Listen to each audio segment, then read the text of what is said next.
Let's go to Mark, Huntsville, Alabama, the great WVNN. Go. Hi, Mark. I just wanted to say I'm a big fan of yours. Thank you. When I hear you talk about the ideas of our founding fathers as put down in the Declaration and the Constitution, it just puts a lump in my throat. I think you're wonderful. Well, thank you. Appreciate that. One of the things I wanted to ask you is, when looking at the election, it was obvious that a lot of the states, the blue was concentrated around these population centers, cities, if you will. And it seems to me that these places, not all the people in these places are stupid.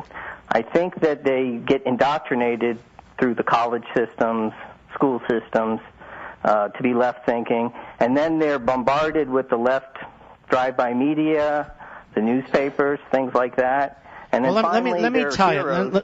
Yeah, go ahead. I'm sorry. Their heroes are people in the entertainment industry, which are, these people out in California who are all leftists. So while you guys do a remarkable job with talk radio and sometimes on Fox News, right, how do we get through that, through all the garbage these kids? Let me answer before we run out of time. We can't persuade everybody.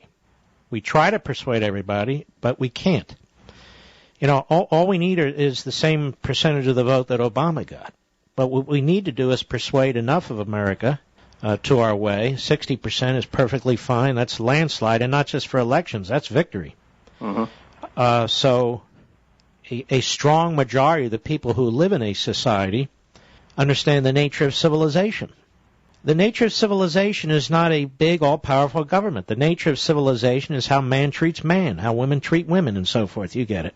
But the point is they're personal relationships. They're how we contract with each other when we're starting businesses. They're voluntary decision-making. It's all these things that you have if you wouldn't have a government, theoretically.